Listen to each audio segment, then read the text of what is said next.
All right, we're going to go ahead and just get started. So for those of you who don't know me, my name is Sarah. I work at the Brattleboro Development Credit Corporation in Brattleboro, Vermont, and I run the Southern Vermont Economy Project. I know some of you are aware and have participated in other webinars and workshops. We put on these Knowledge Bite webinars once a month to just sort of bring information to Southern Vermont about different topics around economic development. And so today we are talking about the Integrated Property Tax Management System update. And we have, this is the website here if you want to learn of anything else that we're working on or hosting. We have Jill Remick, who is with the Vermont Department of Taxes, and she is going to present today. And I will hand the screen over to her. And if there are any questions, feel free to type them in the chat or unmute yourself. It sounds like it's a relatively complex project. And so, you know, if you want to ask clarification while she's presenting, feel free to do so.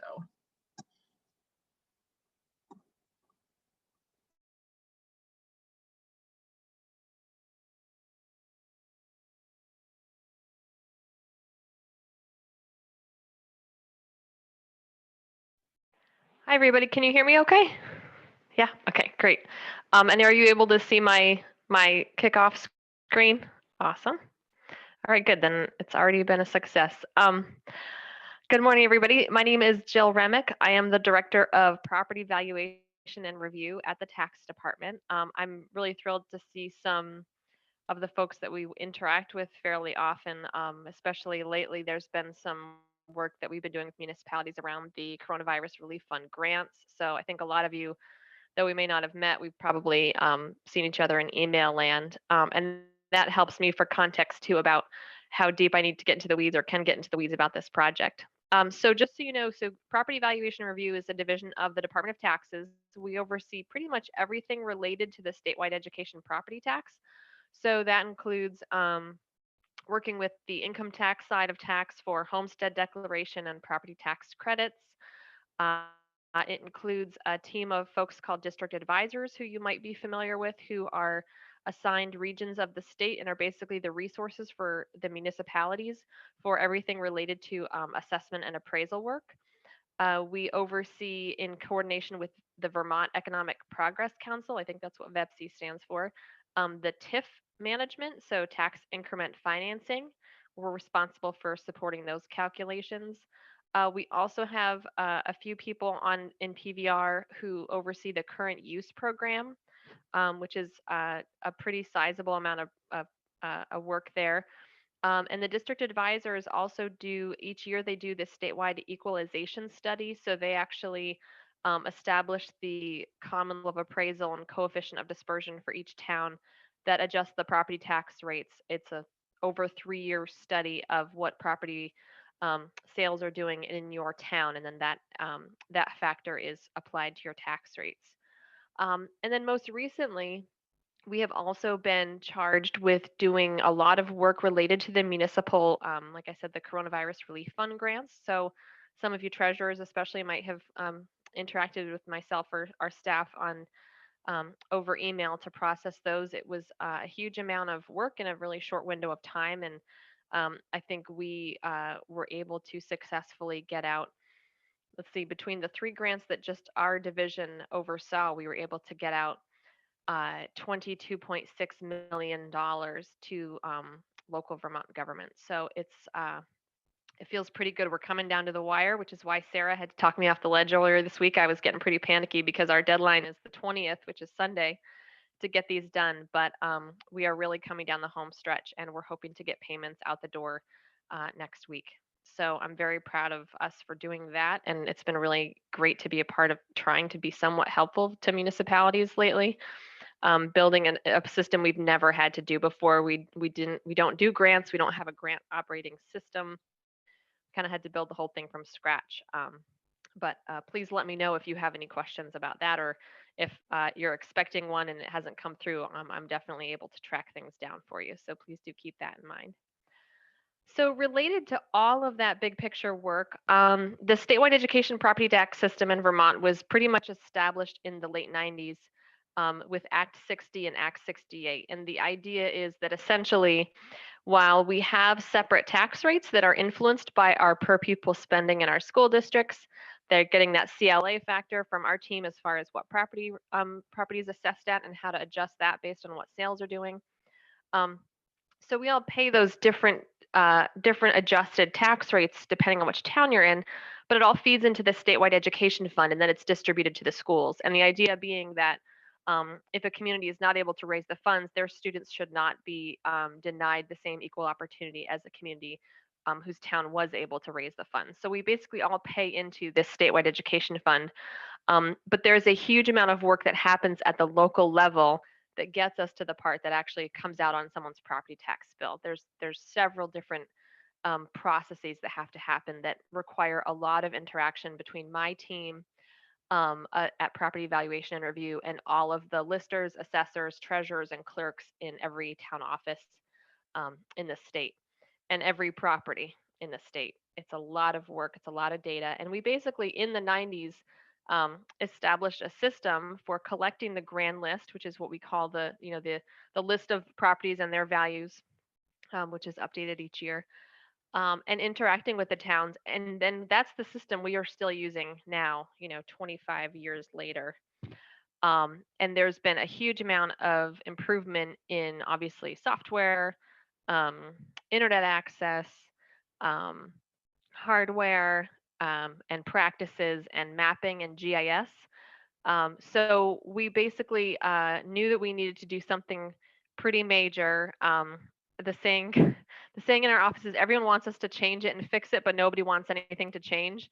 But so we knew we were going to be biting off a pretty big task because not only do we at PVR need, we need a lot better resources than we have right now, but the towns are coming at this with very different needs, skill sets, interest, abilities, and funding and staffing. So whatever we did was going to be major and it was going to be a lot of work.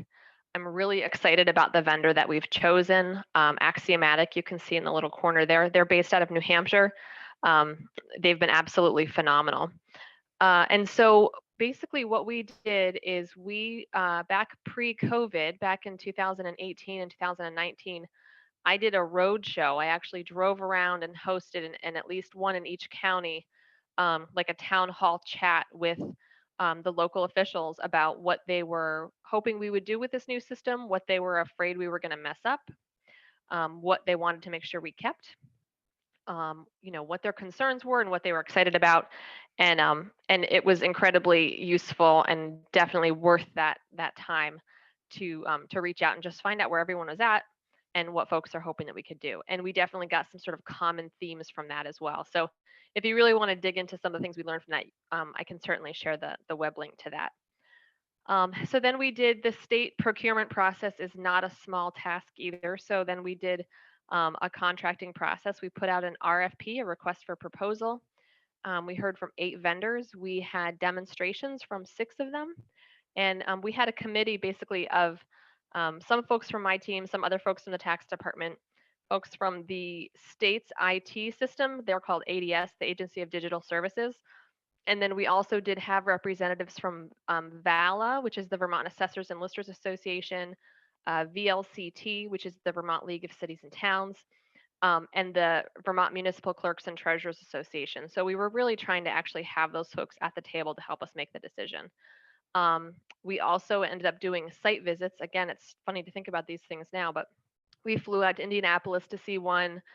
We spent the day in New Hampshire and another. We traveled around and actually spent time with our counterparts who are using the system, because everybody came across great when they're coming and doing a presentation, a fancy PowerPoint and a promise that they'll do all the things. But Vermont is really, we are kind of unique in how we're set up and the division of labor regarding assessment and then the property taxation. It's all very intertwined and it is different. So we knew that we needed to not just have someone say that, but we actually needed to hear it from our colleagues. The Department of New Hampshire uses Axiomatic, or the Department of Revenue in New Hampshire uses Axiomatic. And as soon as Axiomatic walked out the door, they said, "You have got to hire these guys. We are so happy with them." We obviously had already done all kinds of other testing, but that was just a really good, message to hear from a state that's right next door that needed the same sort of complexity and respect for the local control. And so we finally were able to sign a contract with these folks last year. So stuff was just getting kicked off when COVID hit, but it really hasn't slowed us down at all. We've been able to do everything over meetings just like this. We will get to the point we'll have testing happening out in the local, have folks either come in or actually have them test remotely. So we have a lot of work left to do, but we're kicking off this this phase of the project. So I really appreciate everyone taking some time to get an update. All right, let's see if I can do this fancy footwork with my screen.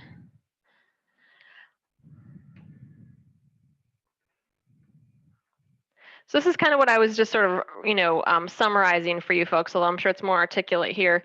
We really needed to develop a system that not only provided what we needed in our office, but also met the needs of the different stakeholders. And so just for one example, the current use system, anyone who's dealt with current use knows it's incredibly complicated. The rules about the administration of current use are incredibly complex and convoluted.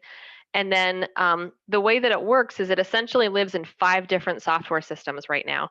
So the applications are in something called EQs, which is an online application system, which we'll be going through a revamp as well. We have databases, very old, clunky, finicky access databases in PVR that we actually maintain the 19,000 parcels in. There is VTax. Some of you might work in VTax to file like property transfer tax returns. Or if you're a lister or assessor, you might use it for the study. You might have been doing some sales verification in there. So that's the system that basically is all the other tax types for the state of Vermont are in VTax. And of course, property tax is a totally different beast. So that's not in there, but portions of it are. Then we have our current grand list software vendor, which is New England Municipal Resource Center. So they have an interface that we're using on a daily basis to actually do a file exchange with the towns for current use enrollment. And then I think there's one more I'm not even thinking of right now. So current use lives in so many different places, and it's incredibly inefficient, not only for us, but also for the towns. And there's no, it's really in the dark ages still as far as what it's using. Maps all still have to be sent by paper. So anyone who's enrolling land or making a change to their land enrolled in current use has to literally send 3 massive paper maps to our office, and then we send them in postal mail to Forest Parks and Recreation, to the town office, and we keep one, and all that review is done on paper. So and because EQs, the online application system, is pretty complicated, like I said, we're about to kind of refresh that as well. The vast majority of current use applications still come in over paper as well. So while the rest of us were able to pretty quickly pivot to working remotely this year, the current use folks are actually on a sort of rotating schedule of continuing to go in and bringing boxes back and forth home because current use is all entirely on paper. So that's just one little example of how we have not kept up how we can serve the towns better software wise, which will then make us more efficient and more effective, but also have a lot less work for property taxpayers as well. We really needed something also that was going to help us ensure we're following statutory compliance. Right now, Vermont's setup is very mixed about who's responsible for which pieces. And whenever there's a statutory change, it's sometimes difficult to get that actually into the systems that need to have it in there. We really wanted to be able to have all the systems in one place and be able to get the data from one place. Right now, if you asked for, some sort of data set about property enrollment, it would require someone to do some pretty significant data mining out of our access databases, where we'll be able to just run a report and spit that out and present that or share that. It'll definitely provide a lot more transparency and access to each other's data. The file exchange alone back and forth between PVR and the towns takes about an hour and a half of one staff person's time every single day. And that's just on our end. It's clear that we are not currently meeting the needs of the towns and property taxpayers right now with our clunky system and our significant delays in processing in some things. It's actually pretty amazing what we have been able to stay on top of without having any modern software or any systems to do that.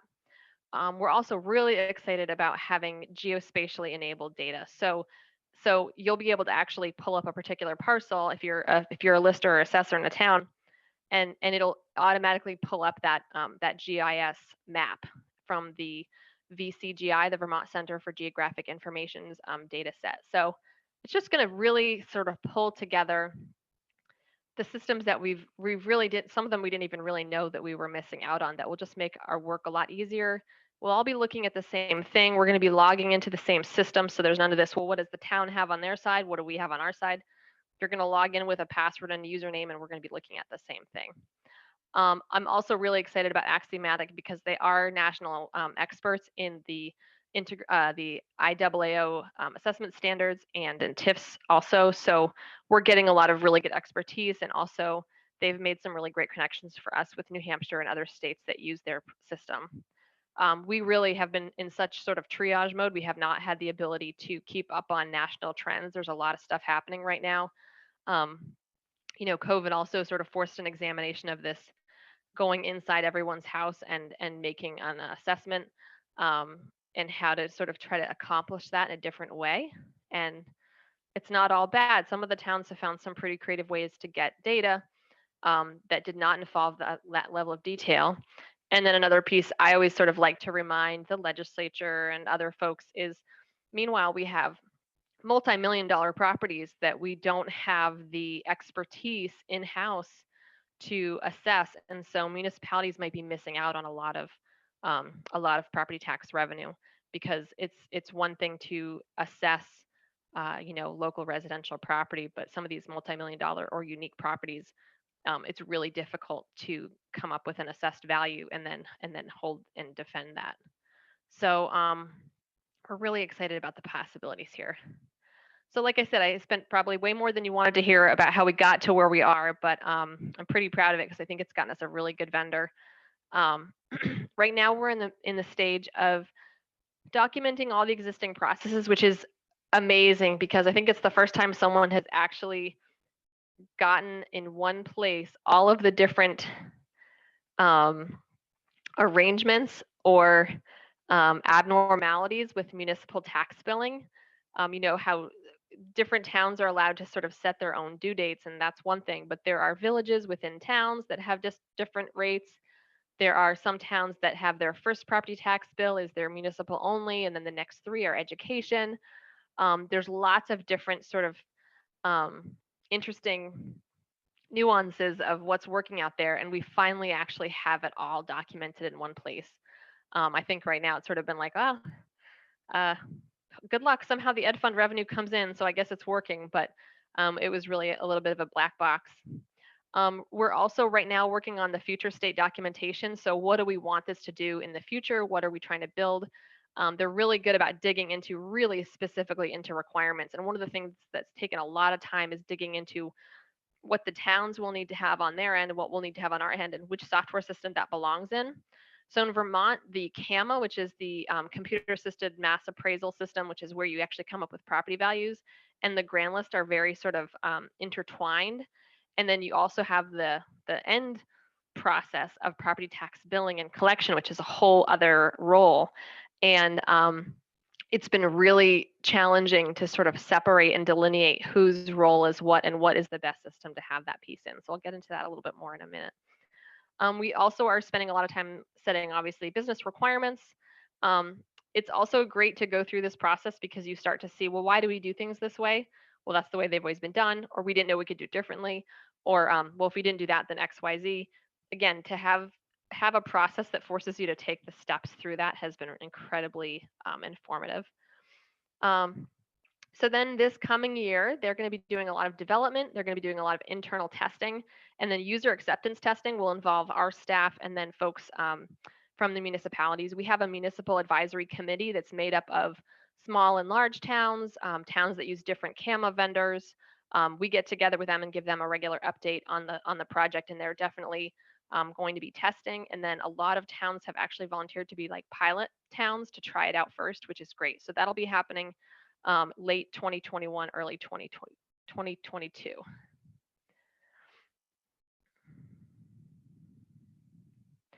So like I said, we really had to spend a lot of time kind of peeling apart the different concepts and what lives where. So the valuation is what happens when you're actually, getting the value of the property, whether it's a commercial property, residential, whether it's best, highest and best use or income approach. There's lots of different ways to reach that valuation. That happens one place. And then the taxation is what occurs after the tax rates are set, and we're actually applying those different factors in the tax rate onto the value of the property.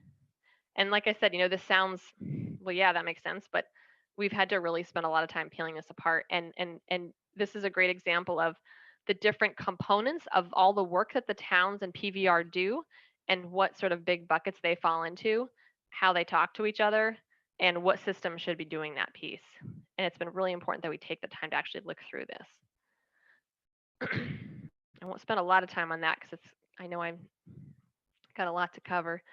So this is just the statewide sort of property valuation calendar right now. I think if you're, especially if you're somebody who's working in the town office quite a bit, you sort of know this cycle of when the grand list is set and when property tax bills go out and when the values are established for the following year, and then changes happen throughout the year. And you're sort of working in this as-built grand list and this working grand list concept.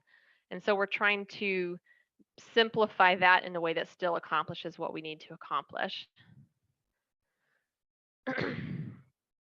So again, I know I'm harping on this a lot, but like I said, this taking a lot of time. And I think this is going to be our single biggest challenge, is peeling apart what belongs in a CAMA system versus what belongs in the IPTMS.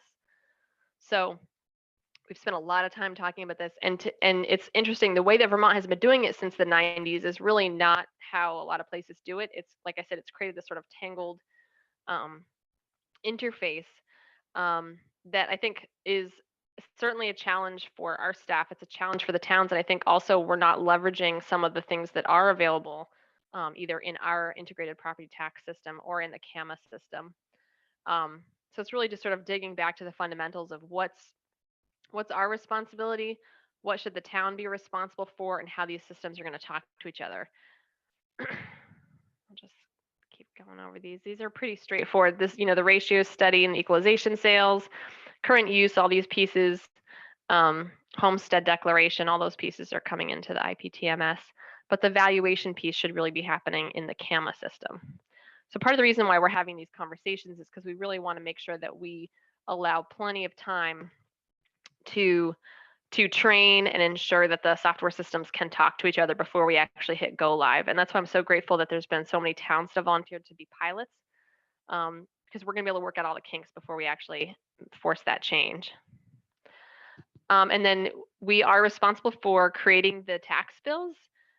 Then that data set basically gets handed over to the town, and the town actually can print the tax bills, mail the tax bills. They could use IPTMS to print them out, or they can use their own. I know some folks source that out. And then the town takes over the actual billing and collection. So again, this is kind of different than how a lot of other states do it. But this is what we're having them build so that we are not changing how it's currently set up as far as by the time our processes are done, the town is given a complete set that they can print their tax bills from. All right, so next step. Sorry, let me just take a drink of water. We continue to work on our future state and our business requirements. This is obviously, it hasn't really been so much a challenge with COVID, but definitely with the grants work, that's taken on a significant amount of our time this fall and winter. But we do continue to do that.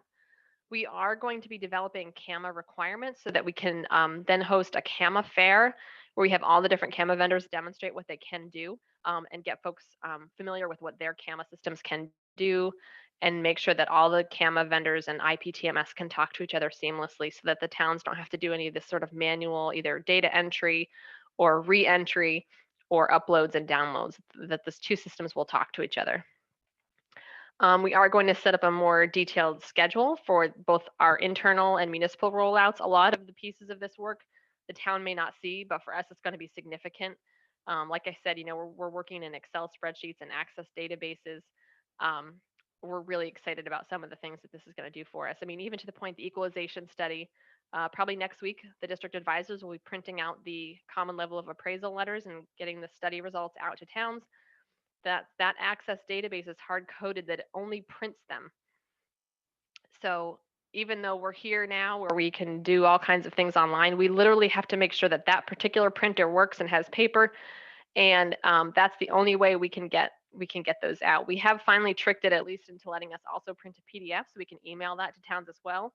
But those are the kind of pieces that were put in place and were incredibly helpful to hold this system together. But definitely could use some modernizing and streamlining to make the best use of our time.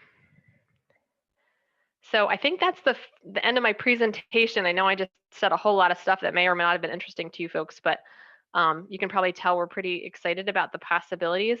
It is really scary to take on a statewide software system that every single town will use. I'm sure there will be a mixed bag. Like I said, everyone wants us to change things and make it better, but a lot of folks don't want it to change. I have found that that because we're taking the time to talk about it and we genuinely do want to hear feedback, that we are going to have a much better system because of that. And we're not going anywhere. One of the huge criteria for our vendor is that they were going to be doing, ironically, in-person trainings. Was that they really needed to serve that role and help the towns, and not because our district advisors, if any of you work with them now, they really are more than just sort of a resource that you can call now and then. They will come to the town office. They will help with any piece of these puzzles. They will help get new listers trained. They do a lot of training for listers and assessors throughout the year. We have a whole lister education system that we usually go through, and certification. Some of that got curtailed this year, but not all of it. So they play a really key role, and they're not going anywhere. And we're going to have this really really strong vendor in place. So I think our hope is we're going to try to get a lot of our systems in place first, so that we're really comfortable in the system and that we feel like we've worked the kinks out. We'll have some pilot towns. We'll have some pilot testers. And then so by the time we actually, like I said, by the time we actually flip the switch in 2022, I think folks are going to be pretty excited about it. So with that, I'm happy to take any questions about this or any other PBR or coronavirus relief grants or anything else folks have questions about. Feel free to just unmute yourself, and since it's a small crowd.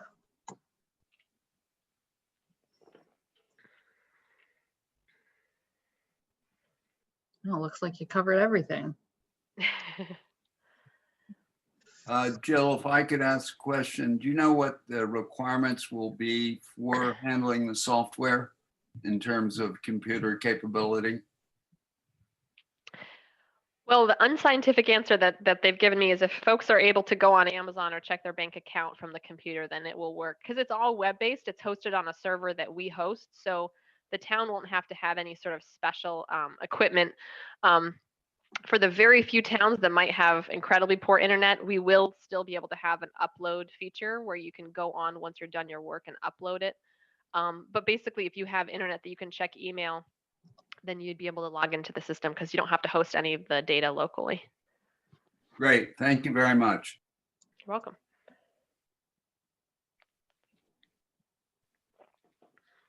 Who else? I may have missed this. This is Missy Johnson. The Remick system currently has modules that handle things such as bill paying and payroll, and I didn't see anything on there that looked similar. Is that something that's going to be tackled by the system? No, so this is the grand list management. So payroll, accounting, your general ledger, all that, you're still going to want to have whoever you use, including Remick, to do that side of things. This is really to cover the state's role for the tax rate setting and the grand list management. So these folks, Axiomatic, and I meet regularly with Nimric so that we all make sure that all those systems will continue to be able to talk to each other. Because yeah, I think the majority of towns are going to continue to use Nimric for like accounts receivable, payroll,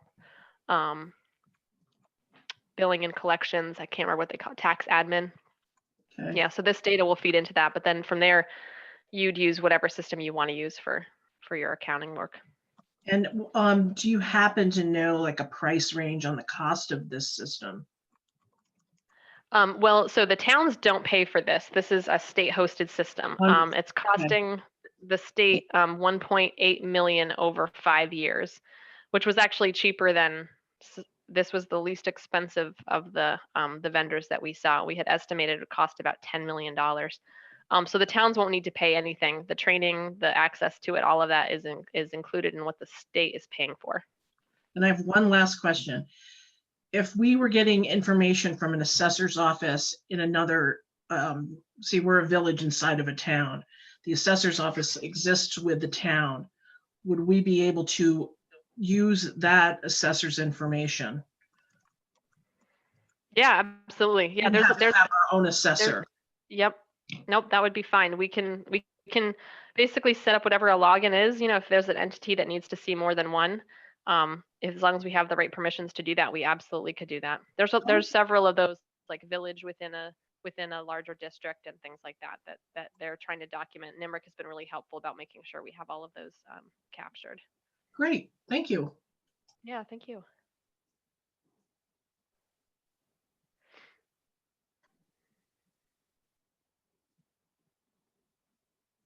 Any other questions for Jill? It can be a broader question too. Jill and I were sort of talking before everyone hopped on. You know, if it's a question that's maybe not directly related to the system upgrade.